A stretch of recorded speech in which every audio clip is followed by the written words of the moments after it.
You're watching Oilersnation Radio. Well, gentlemen, we've got some games to discuss that did not go so well. Unfortunately for our beloved Edmonton Oilers. We're going to get to it in good time.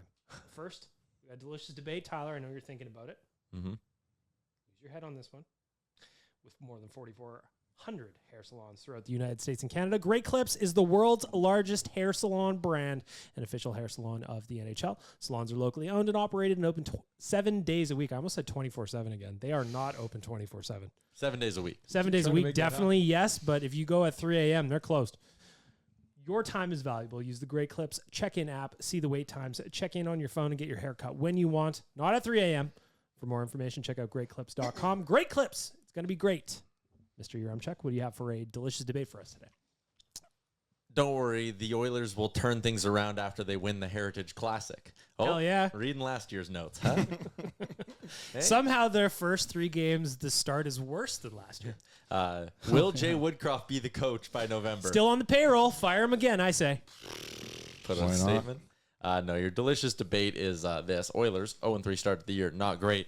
But what part of this 0-3 start has been most disappointing or concerning to you? Choose your own adventure. You can answer either question. Who wants to start? Who's got a more disappointing / what was the other word you said? Concerning. Well, there's a lot of concerns I have. Liam, what do you say? I will say the lack of offense from the top 6 is what's been the most concerning to me. They just seem so out of rhythm. Only goal in the top 6 is Jeff Skinner. Yeah. And now he's been moved out of the top 6. Yeah, no, he's not in the top 6. The long combos to discuss later, yes. Yeah, that's one for me. I don't consider it a concern because I know they're going to be good. Like McDavid's currently on pace for 55 points. I don't think he's going to do that? I got a sneaky suspicion he might get that back on track. Would you bet Jay's money on it? He may even bet his own money on that one.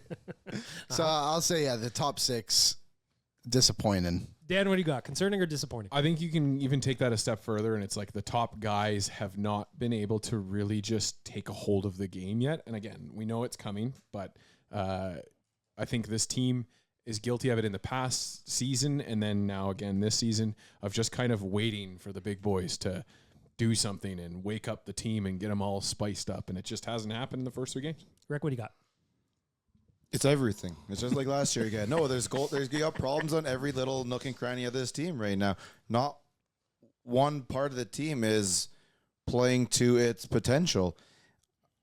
None of them are really a flat tire, but none of them are going at the clip they need to in order to be where we think they're going to be. This whole team needs to look in the mirror, pick their socks up, and everybody, absolutely everybody.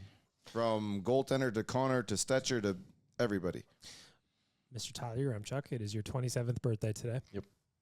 Happy birthday to you. Thank you. Getting old. As a gift, I have present you the hair. opportunity to discuss your disappointment with the Edmonton Oilers. 27. You said 22 on the meeting this morning, and I believed you. That's what I said. Oh, there you go. I've been on this show for like 4 years. Tyler, you're forever young to me.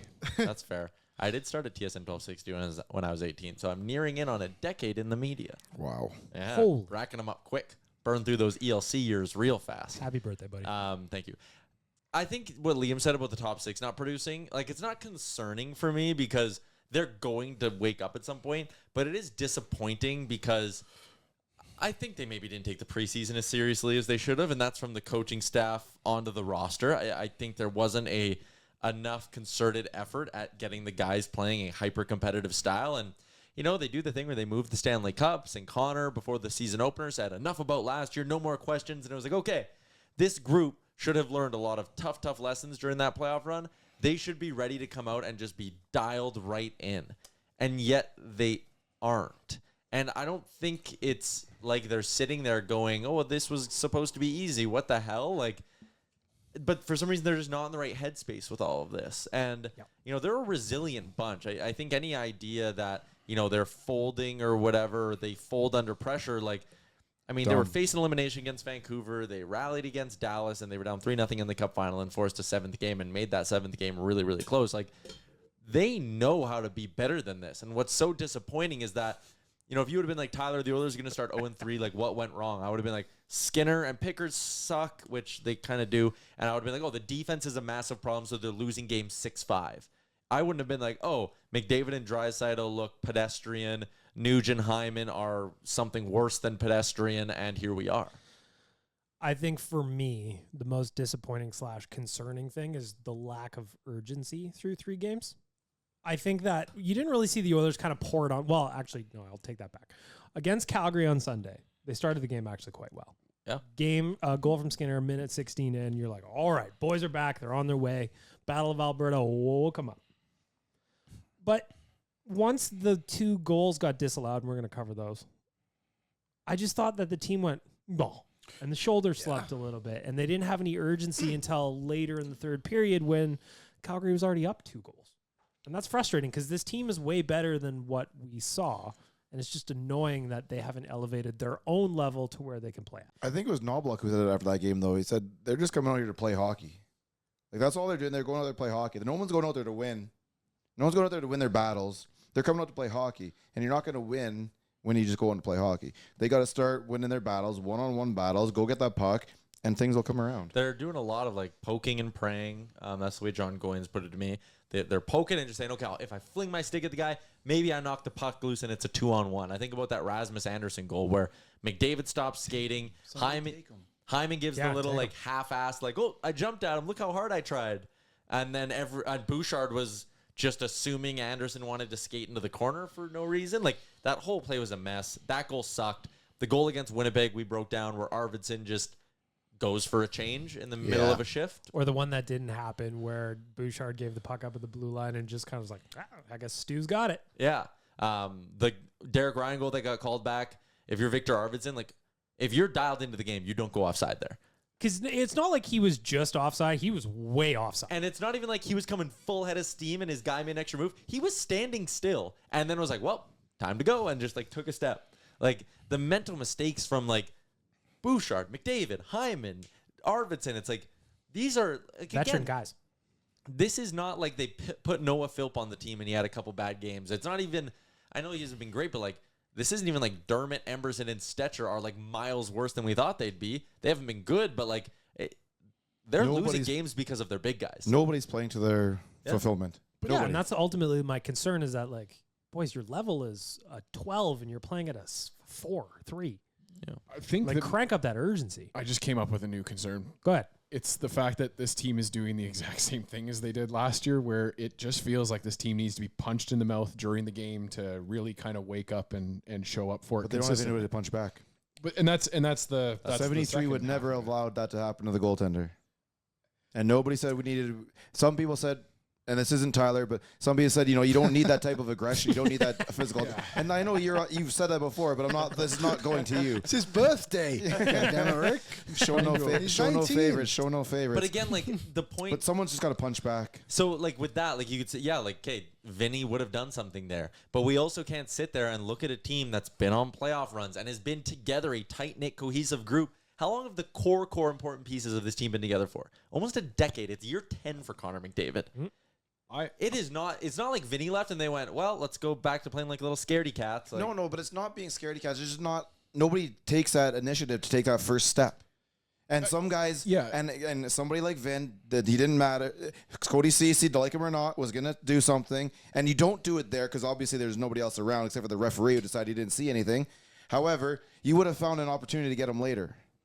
It almost, again, I think I said this, I think it was last week I was talking about it, how it's almost like McDavid, Draisaitl, Hyman, those guys need to do something that then the rest of the team is like, oh shit. And you saw that yesterday with McDavid, or not yesterday, the day before with McDavid when he took that dumb penalty, and he has no, like, there just should be no world where McDavid has to deal with his own shit on a team when you have a bunch of guys on that team that could just sit for 2 minutes and be happy with it and you'd be okay with it, not McDavid. No, your star has to do stuff. A star like Connor has to set the tone. No, he has to like deal with his own shit. So not the big stuff, but he can't like stay away from because I'm a superstar. And we've seen it before with Ginland. We've watched Ginland, Le Cavalier drop him. I don't know if you guys were born yet. Sorry, but you had two. Like, so you weren't guy now. You had two like top end superstars. Jerome, for sure, everyone agrees there's two sides to him. Vinny LeCavalier, nobody saw that coming. Yes, but those are guys that Corey Perry, go out there and whack somebody. I don't give a shit. But they had it, and that's where, and I think what Strudwick was saying on the panel. Like you don't need to be the biggest guy on the team to punch somebody in the face. Well, like when Draisaitl got hit from behind on that one play, and the only guy on the ice, and I don't even know if it would have came through on the broadcast, but Jeff Skinner kind of like went and like jumped at a guy, but it was like me pushing Rick, like he's solid as shit, and I'm not. Like it's bug on a windshield. But then Jeff Skinner went and like whacked the guy in the back of the leg. Someone's gonna get there so fast. You don't even have to. You may eat one. Someone's gonna get there really quick. You're in the NHL. It's team toughness. Get in there. Look at Victor Someone's got to Hedman. lead the way, though. Victor Hedman gets touched in Tampa Bay in the preseason, and the entire team jumped the dude. Well, the example I've used it a bunch of times in this podcast was a handful of years ago now when Vasilevsky got hit in the crease and the entire team went in the pile.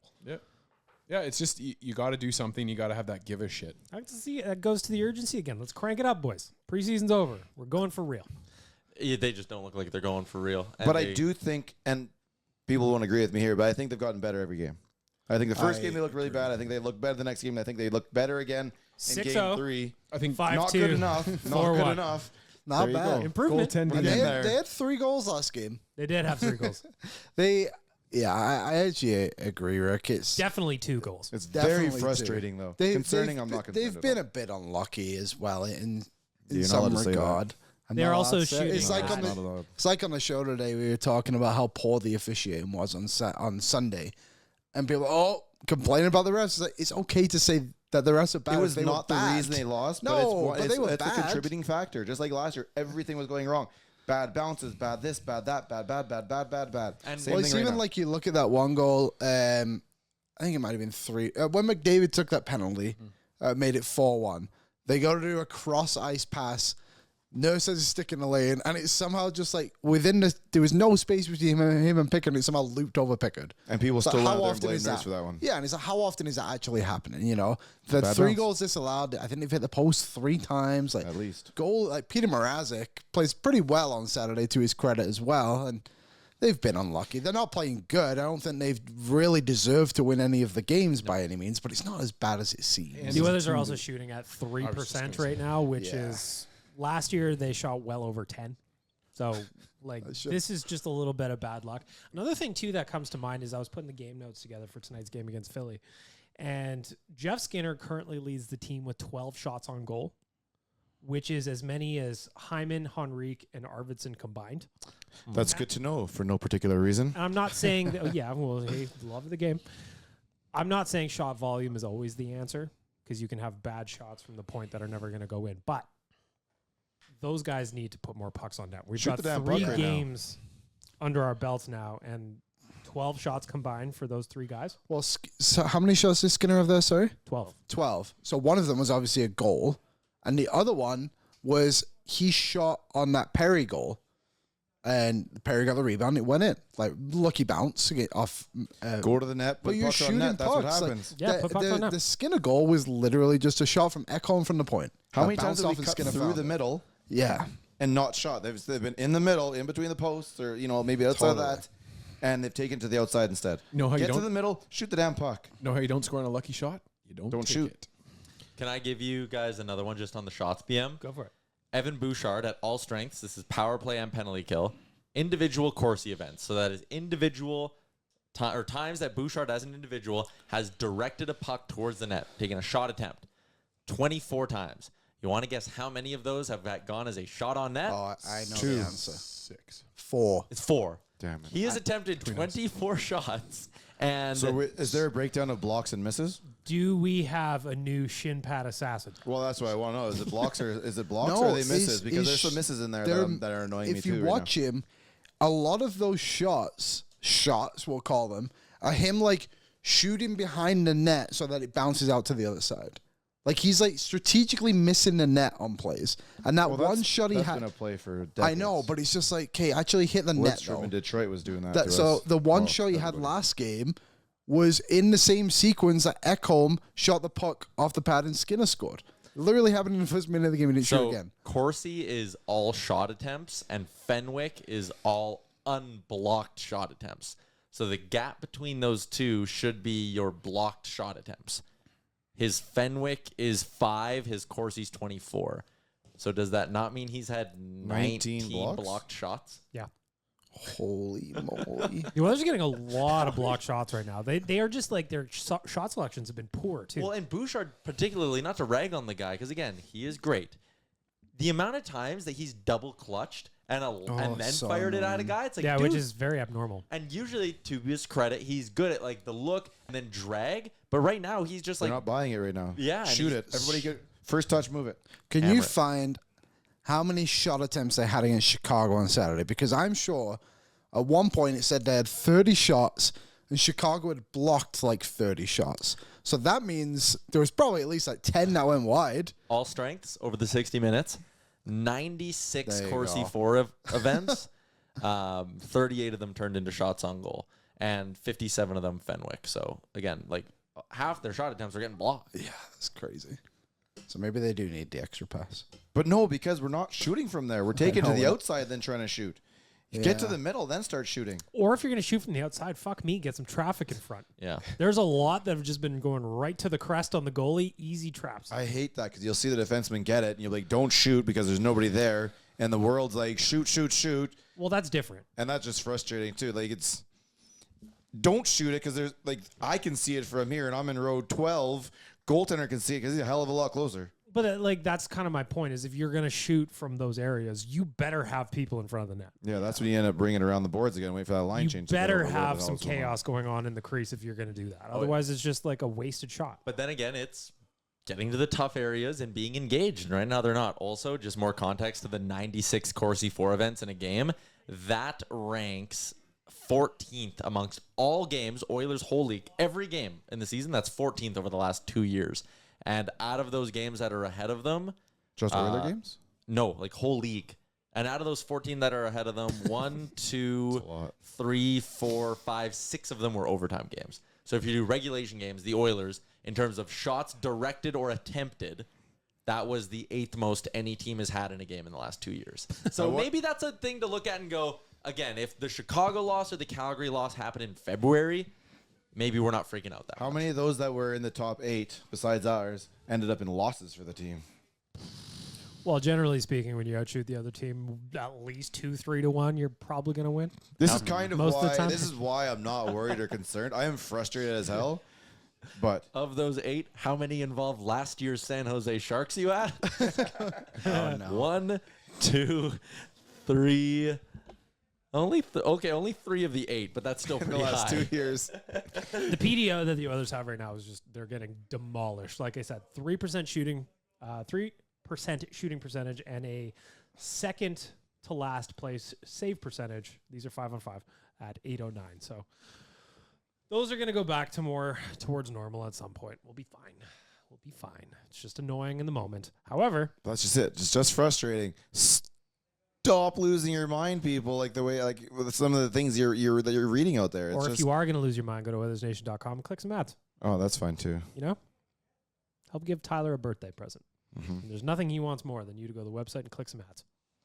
Just literally click them, see what's going on around the internet. In the meantime, great clips. It's going to be great. I want to work through, keep working through the news for our friends at Odd Company Brewing. Of course, they are the new partner for Nation Beer. Nation Beer Everyday Lager is coming soon to cans and taps near you. Although if you're Christopher Palmer, you can go into a store and just buy all of it.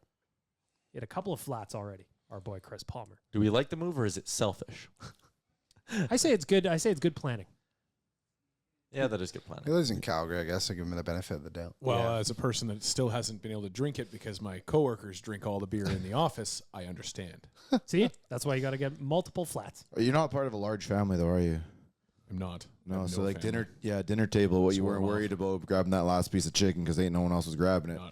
Yeah, that's understandable. You I hear was they just, just I was just always eating. Yeah, there was just a chicken. There's always just chicken there. I was 450 pounds. And he lived in Halifax. they're just vultures outside this room though. If They there's are. beers, if there's beers available, they are. Yeah, It's crazy. you've never done the gonna- whole bouncing thing. Get your elbows out. Yeah, Get a little space Mhm. and get in there. You don't have to move quick. They're very big out there. it's true. Nation Beer Everyday Lager. Keep your eyes peeled to our socials. Go get some. Keep yourself hydrated as we work through the early going in the season. We've got some news to get through. I want to talk about one, Jeff Skinner first goal with the Oilers. I was happy for him. He had a bunch of shots on goal. I think that he's a guy who can score in bunches once he's feeling good. But more specifically, going back to Sunday's game against the Flames, we got to talk about the no goal on Corey Perry. The Derek Ryan one, no goal, well offside. I don't think anybody's going to disagree. Corey Perry one, if that is what we are calling goalie interference now, just bring back the crease rule. Those refs were terrible. They would. But it wasn't just that. I saw our boy from dailyfaceoff.com, Johnny Lazarus, pointed out another one from the Rangers game. Yeah, I saw that one too. That was equally bad. These goaltenders are moving out and making the initial contact. That was the problem. Like, Corey Perry didn't touch him. Vladar was the one that initiated contact. I'm like, again, I feel like we do this every single time we get a goalie interference call against us. It's like, okay, if this is the new standard going forward, then fine. If the goalies need to have the blue paint to be their space and Just it needs call to be it. protected, We're then going to do do it. 1999 all over again. And that's fine. Just do it. But fucking commit to something, because then the next game, 2 new officials come in and they have a different standard altogether. Yeah. And then we're not even talking about Toronto having applied a new standard every single time. Like, is there not one person that works in that review office that can kind of standardize this a little bit? The official ruling from the NHL, which We were leads too a scared to question make to a me. call. Do you have it too? Do you want me to read it? I just got Frank's tweet. Oh, that's all I was going to say. It just says video review determined Corey Perry had significant presence in the crease. You're allowed to be in the crease. Which impaired Dan Vladar's ability to play his position prior to the goal. So my question is, if Vladar didn't touch Perry, does that still mean that it is goal interference? Yeah, so because there was nothing Perry actually did besides standing there that did anything, right? So you're not allowed to screen them now? That's what they're basically saying. The biggest tell in this whole thing is Dan Vladar's reaction. You didn't care. Usually, if a goalie is touched, their head snaps over and finds the official, and their arms are open, going whoa, whoa, whoa, even on a high stick every time. Goalies are smart; they are not stupid. They know. And when it's Dan close, Vladar they're selling it. Yeah, kind of like Stuart Skinner getting slashed in the back of the leg, which we can talk about a bit too. But that was Dan Vladar's reaction tells you everything you need to know. And if that, and BM, you make a great point. Like, if that's the standard, then let's make it the standard. And guess what? 100 goals are getting called back this year. But there's no way that's going to be the standard. It'll be random. It's a moving target every single time there's a goalie interference call. Make somebody face a camera. Make somebody speak into a microphone, and show some accountability for this. Show me where this evidence is. Like, you say significant, blah blah blah. Fine, cool. Show it to me. Circle it, because obviously I'm not very smart. Please circle it. Show it. Explain it to me. Go back to the Brendan Shanahan days of making the videos and like this and that and that and this and this and that. Now we're just putting out little faceless comments like this and hiding in the background again. Yeah, I think that there's two parts to it to me. I don't know. It's the fact that like Skinner gets slashed earlier in that game, but then later on in the game, the Flames player skates through the blue paint, Conazari, right through him, runs into Skinner, and there's no call there Again. Okay, if you're gonna have that as your answer can't as to do their why it's jobs. goalie interference, then that's a penalty against what he did to Stuart Skinner. because wasn't Hyman called for interference in that game too? Yeah, he was. Yeah, close. later on, Yeah. right after that, it was almost as if they were mocking No, us. Hyman was before. Oh, was it? And then Zari did it later, No and call. no call. And he went right through him. Also, where we've lost the plot with review, they reviewed that for what? So 7 or 8 long. minutes? Oh, it was the longest review. If you need to sit there and watch a clip for more than 3 minutes, Don't to overturn it's not getting overturned. You're looking for a call at that Go point. back to the Yeah. NFL thing where you had 2 minutes and then the camera goes black. If you didn't figure it out, it's over. Stand by your call. As that was going on longer and longer, I felt like it was going to get overturned, and I was just sitting in my house getting angrier and angrier. Can someone explain to me? For a league- I'm pretty sure I know what icing is. Nope. The puck hits the post Oh, they messed that up. and blows it dead. How do you mess that up? Yeah. How do you mess Yeah, ice I it? know. How do you mess that up? It hit the post Yeah. and then he blows it down. How do you? It was You l- should not be in the NHL if that's your mistake. I'm sorry. Out. It was a long time after That's too, like a few terrible. seconds. Yeah. It was like, so at that point in the game, I was kind of half paying attention. Yeah. I was working on the wrap up for the website or whatever. Hits the post, and then I hear a whistle. I go, "What happened? Surely there was a penalty down I at know the that's other what I end." thought. I made the joke that he must have been a CFL referee at the time. Hit the upright and had to play dead, you know? Absolutely. Like it just shows the quality of the officiating from the orange stripes to the non-orange stripes, and the league doesn't give two shits about it. Do you know what's funny too? And we haven't give the ref anything for this, but like the Arvidsson offside, how did they also miss that? That was like a very clear offside. Oh, so like when you was watch he the standing right replay, beside him? like Yeah, like when he would have been crazy. at least on the other end. Yeah, Because like when I it's saw the so, yeah. replay, I go, oh, he's 3 feet offside. They showed it in the arena, and after everyone was obviously upset, you could just hear like, yeah. Anyway, goalie interference, no bueno. Could be goalie. If I'm a goalie in the NHL, I'm just touching everybody. I'm yard sailing no matter what 100%. happens. Oh, yeah. Stand at the top of the key. Yep. Have your toes out, because we know even if you're outside the blue, I'm I've taking seen interference calls. take up all that space.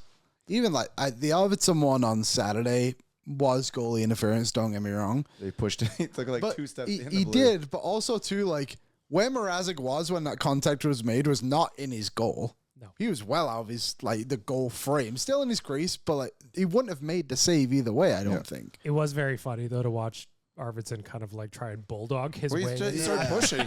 He even pushed know him. he was He doing. creeping in there, creeping in. Okay, now your left skate's in there. Probably not. Yeah. Push one more time. Okay, now your right skate. Oh, one more, too. One more. He's Kind of silly, Billy. But hey, I want that though. I want. That's a why guy you who's had gonna him on your push- rat list. I want a guy who's gonna push and piss Yeah. people off like that. But I also want to see you piss people off like that. Cool, I'm okay with that. Well, he pissed But also somebody go off. out there, yeah, It was us. me. Go out there and do something that's gonna get under the other team's skin. I wasn't here on Friday, so I didn't get to hear all of your guys' takes on the Lavoie thing. There's got to be fuckery behind the scenes, right? yeah, people are definitely messing with the Oilers, because then why wouldn't Wouldn't that same team put another claim in? like we all assume it's Colorado, so like why wouldn't Colorado try claim him again? Yeah, it doesn't make Nothing sense. Changed. I don't get it. Weird. And now, and also Edmonton. I don't know. It's a shitty situation, But just like the guys on the ice, I want them to punch back. I want to see the management punch back. I want to see you guys get pissed off and do something, not stand there like a bump on the log and just take the shit from everybody. Show some backbone. Working through the news here for our friends at Odd Company, the brand new Nation Beer, partnering up with us. A couple of milestones that hit this past weekend. Ryan Nugent-Hopkins, 700 career points with the Edmonton Oilers. Shout out to my dude Nuge. Also, Brett Kulak played in his 500th NHL game, which I thought was surprising. I felt like he had been around so long that I just expected him to have more games played than that. He's not I don't that know why. old, is he? yeah, he is, and he was a bit of a late bloomer, right? His first season was 24 up. His first full season. 7.5 seasons. Wow, he didn't play more than 21 games until 2017-18. He was drafted in 2012. Like he's been in the league really on a full time basis for less time than Connor McDavid. It And was Leon interesting. I Draisaitl. didn't expect that. He's Didn't got see that it. young age. Just to got him. his 100. Oh, no, that was last season. He has no points this year. Also, Ryan Nugent-Hopkins is 7th all time in scoring in an Oilers sweater. And the 7th fastest to get it there on 700 games played. He's also only 700 behind points, sorry. Ryan Smith and Kevin Lowe for most games played for the Nice. Edmonton Oilers. He'll probably pass Kevin Lowe next year, if my math is correct. He is 85 away from passing Ryan Smith, 90 some away, somewhere in that range. He'll pass him next year. And All math team here. Yeah, we have the all math team. he's 153 away from Kevin Lowe. So he'll be seasons. first in all time games by the end of next season if he stays healthy. I don't know what just happened. to that Ryan whole thing. Nugent-Hopkins was the 7th fastest player to get to 7 on the list of Oilers games played. Yeah, that was a bit silly. I meant to say get points. He's the 7th fastest Oiler to get to 700 points.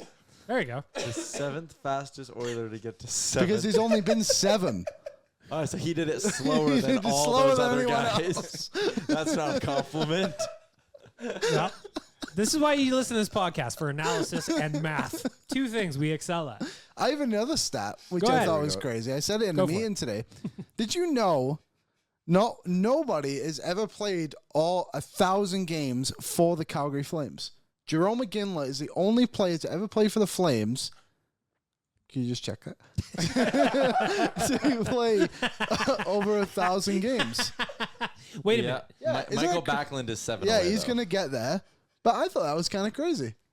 I feel like they've had a So lot of nobody good... plays 1,000 games just in Calgary, or they go somewhere else and they hit 1,000? No, like only Jerome McGinley's ever played for the Flames and played 1,000 games. Like even Al McInnes? Joe Nieuwendyk never played 1,000 games. No, like you're saying, played all the games, like played 1,000 games in a Flames jersey. Yeah, sorry, 1,000 but the plays for the Oilers have Flames. also only ever had one Liam. Oh, Liam damn. Reddick. It was Liam Reddick. That wasn't for... I thought that was for everyone. Ah. That's just for Calgary. Fun fact. The first Yeah, player yeah, to do it will play- be the fastest player ever to do it, too. So Jerome McGinley is the only player to play 1,000 games in a Flames jersey, and Damn. Kevin Lowe is the only player to ever play 1,000 games in an Oilers jersey. Damn, I am not making myself look good today. No, Well, that's a tough look. roll Tyler, that- do some roll- math. Help Liam. Roll out. that in Make the him look games better. In notes. fact, a lot of teams, it looks like, don't really have more than Wow, what a handful. fact. 1,000 Too much of a games in one statistical jersey deep dive. that's a lot of games. on Even one someone team. like the Rangers only have 3. Crazy. Wow. Congratulations, guys. 1,000 games is a ton of games. I misread that. I thought it was just like for one. Wade I was Redden. like, that doesn't make any In sense Ottawa. at all. Take that, Calgary. Yeah, second Calgary. Tampa has 3. Well, your original 6 will probably have the most. I What just, stats do you have for us, Liam? That's all I got. how many do you think the Leafs For have? now. 4. Yeah, they have 5. Okay. Ah, damn, so close. You're getting better. So, yeah, I don't know, man. That's not really a great stat. Nah, that's not the best. Nothing I've got for you, fellas. Yeah, I before think we get to I the think we betting should move segment. off that. We got some fresh line combos I want to discuss. I enjoy this part too because everyone's losing their mind over this. Oh, you got to. Let me read through them for you. We are 4 games into the 2024-25 NHL season. We have got Connor and Leon together with Zach Hyman on the first line. Line 2 is Podkolzin, Nuge, and Arvidsson. Third line is Skinner, Henrique, and Brown. Janmark, Ryan Perry are your fourth line. Your thoughts on those new line combos, gentlemen? That's why we made all the signings in the offseason we did. I wish we had some youthful speed to put in the lineup. Where would you put it? Oh, That's not. I just want to know. I'd sprinkle some on the 4th. I may move some things around from 2. Isn't that what they Don't- did with Podkolzin? Yeah, I don't know if he's bringing the speed that some of the other guys that we He moves well. lost. I don't like going to McDavid and Draisaitl this early because I think your best chance to beat a team like Philly, who you should be able to overmatch skill-wise, is have one of Connor or Leon on the ice as much as possible. And putting them together doesn't accomplish that. So I don't like it. I think it's a panic thing and whatever. It's not a panic. It's an option to do it, and you don't want this streak to slip anymore. So You just think- put them together. Say, you know what, Philadelphia, try and deal with it. And then when you win this game, you move on and you fix it up because Leon's going to score about 47 goals on Thursday because he owns that damn team, and it's not that big of a deal. I felt for poor Jeff Skinner. He's a guy who scores a goal and then he gets bumped down to the third line. Corey Perry's been playing. Situational matchups. Corey Perry's probably been the best Oiler overall offensively, and he's still on the 4th line. He was on pace really for a second there. He was on pace for 55. And damn it, I say where he gets there. You know? Why not? Prove it. Looking done at really the well. D pairings, gentlemen, we've got Ekholm Bouchard. That is a staple. Troy Stetcher jumping up to play with Darnell Nurse today, and Ty Emberson is back in the lineup. He will be slotting in next to Brett Kulak. I think that's a good idea. Travis Dermott, I don't know if he's good or bad, but I know him and Nurse have about 0 chemistry. They were so Played it 12 just- minutes together. Exactly, like 12 minutes too long. If you'd like, they shake up the forward lines so much, and then you stand there and watch Nurse and Dermott so confused about where to be because they're both right-handed guys. More Dermott Left-handed. than Nurse, but like left-handed guys. Left-handed. It just wasn't working at all. When they were on the ice, felt like they were getting shelled, and it wasn't really like. I don't think either of them were making like There's no egregious confidence. mistakes. There's They nobody were just confident like outside the couldn't top play. 2. And Bruce Kurlock made a good point today. Is like Nurse is probably still a bit banged up. He's not really played, right? Like he played There's those no way last. he's not. Plus, yeah. he missed most of training camp. In the preseason. Yeah, I played. What did he play? 2 preseason games. So Without the guy who was penciled in to be his partner. Yeah, and that's another thing too is they didn't really get some of the. I was doing And low now you can tide put last that Thursday. you can put that on the coaching staff. So nobody's like Yeah. walking around here like, nah, not on me. I was talking about that on Low Tide, my hit on Low Tide show last week, where they were going up against the Jets team, who those D pairings had played together throughout the entire preseason. They're just like locked them in. You guys are together. Go get your at bats. The Oilers didn't do that at all. Was last year was Ekholm out? The for start of the preseason year. and training camp. Yeah, But I His think he first game of played the year game too. one, yeah. And he But played it catch up took for- him catch 6 up for a weeks to couple catch weeks. up. The Nurse is not going to be given that 6 weeks. Nurse was skating the whole time. I just don't think he was like into contact drills. Just on Nurse and Stetcher Yeah. quickly, they played 48 minutes together last season at 5v5 and did not get scored on once in that stretch. You compare that to Nurse and Dermott this year, 34 minutes, and they did get scored on one time. So, Now- maybe there's something there to Stetcher and him working together. We'll see how these new line combos do tonight against the Philadelphia Flyers, and that's why I want to talk a little betting with you. The betting segment is brought to you by our friends at Bet365, proud partner of Oilersnation Radio. Open an account with Bet365 today and bet on a huge range of markets. So whatever the sport, whatever the moment, it is never ordinary at Bet365. Use the promo code OILYBONUS. The promo code is OILYBONUS. Gentlemen, we are focusing tonight's game only. Edmonton, Philadelphia. We're going to play Guess That Line. Oilers heavily favored to win on the money line, as they should be, even with the 3 losses. Heavily favored on the money line. But, Rick, do you know what that line is? What is the Oilers' money line? If you're using the word heavily properly, it's got to be like minus 160. Tyler? Say minus 220. Liam? Hot damn. 210. 190 minus. Liam's cheating at my game. It is minus 210, the Oilers on the money line He today. does this. He's a rascal over there. Ask me what Pod Colson's anytime goal scorer is. What's Pod Colson's 8-time goal score? Plus 900. Really? Oh, we be betting that. Favored. Minus 150 for the Flyers. On the puck line, I'll say they're minus Or, sorry, Two- plus 250, sorry, for the Flyers. minus 290. 270? No, the Oilers are plus odds. Sorry, Oh. I messed that up. I was going to swear just 'Kay. now, but I didn't. Because I'm an Okay. adult. I can control myself. Plus 150. Liam, puck line odds for the Edmonton Oilers. If they're minus 210, I'm going to say plus 140. Tyler, puck line odds. My plus 125. Rick, Edmonton Oilers puck line. Plus 110. We've got plus 125. Tyler wins a prize on his birthday. It is a kiss from me. Over-under is set at 6.5 goals today for the Oilers and the Flyers. The over has better odds than the under. Ooh. Whoa. The under, better odds in terms of making your money. Yeah.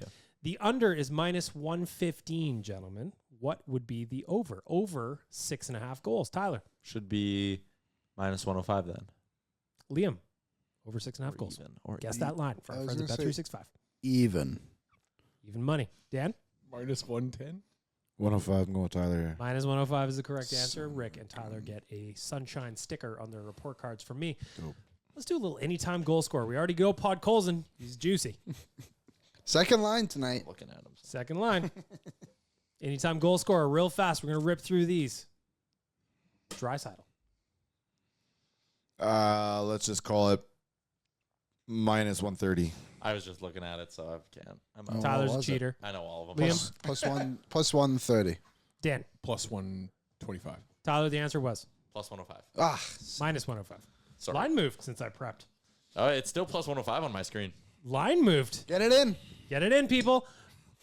Connor McDavid. Anytime goal scorer. Nation Dan. Minus 110. Liam. Even.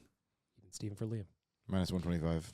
I have him at plus 105. What is your line? at? Still plus 105. All right. Zachary Martin Hyman. Again, only 4 shots on net so far. 54 goals last year. Liam, guess that line. What was Draisaitl? Minus 105? Minus 105. 150. Minus 115 for Zach. Dan, guess that line. Plus 105. Plus 110. Tyler, you got the answer? Plus 125. Whoa. Zach Hyman. Oh, they moved the plus lines. Third, yeah. They So shifted soon. them a bit. 125. Also, McDavid over 1.5 points is minus 110. I say you get it while you can, because that number's not going to stay there for very long. That ain't If you get- staying, folks. Connor at plus on a goal jump on it. They're 0-3. Everyone's going to be firing. Or they damn well should be. Yeah, maybe a little same gamer on like McDavid having a good night. So take like his shot prop, which is 3.5, his anytime, and then just take him to go like over 1.5 points too. So basically an assist on top of that, plus 375. Who's our third line? Brown. Skinner, Henrique, Brown. Who? That seems like a pretty good matchup. I don't know who Phillies is, but I feel like our matchup there is probably on the Philly's third Yeah, line. I feel like we're probably winning that matchup there. You might want to look at some shots from those guys. It is. Again, everybody should be playing with some urgency here. Not Joel Farabee, Sean Couturier, Bobby Brink. That's a decent line. Probably their best line. Yeah, Sean Couturier in 2024, not Sean Couturier from 2017. Open an account with Bet365 today on better huge range of markets. So whatever sport, whatever the moment, it is never ordinary at Bet365. Use the promo code OILYBONUS. We're going to wrap up the podcast with some keys to victory. We got our viewing party coming up on Thursday night. Edmonton plays Nashville. We're going to be raising some money for free play for kids. Come on down. Go to nationgear.ca. Get your tickets. Join us. We will be there. Pre and post game shows live. Pre and post games live. You can stare at Aaron. It's always fun. I like to stare at him. NHL next time, please put this game a little further down the schedule so we can go. Well, they put one 2 weeks from now, Rick. What more do you want from them? Yeah, Halloween. Yeah, long weekend. That would have been nice. That would have been really good. I don't travel around Halloween. Why is it spooky? Just It's also a lie. nothing's ever come up. Yeah, no, I've never had an opportunity to. Would love to. No one's ever asked. NationGear.ca. Join us at the Greta season launch party. That is coming up on Thursday night, 2 days from now. Get your tickets right now. Gentlemen, we're just going to do some quick keys to victory. Let everybody pick one. Nation Dan, you're up first on my screen. Key to victory for beating the Flyers. Let's just say physicality from the defense make those Flyers players earn their space in the offensive Make zone. them fly. Liam, what do you got? Key to victory. Shoot. Tyler. Create without cheating. Rick. Play assertive. I'm going to say, you know what? Let's up the urgency. Respect the blue lines. Respect the blue lines. Score more goals in the end. Bingo. Why not a Well, score prediction while we're at it, To Dan? be fair, You- they did the last game and still lost. Dan, score prediction. I'm going to say 3-2 Flyers win. It's working. Two people in this company have done this today. Yeah. 6-0 Edmonton Oilers. There you go, Tyler. 5-1. Rick? 6-1. And we're not trying the whole Waz thing again. No, I'm the. I've got an 8-1 victory coming. Go Oilers. Happy Tuesday, everybody. What's up, Nation citizens? If you like that video, then you need to be subscribed to the Oilers Nation YouTube. Podcasts, live shows, exclusive interviews, and analysis. Everything you need from your favorite voices at Oilers Nation. And you don't want to miss any of it, so hammer that subscribe button.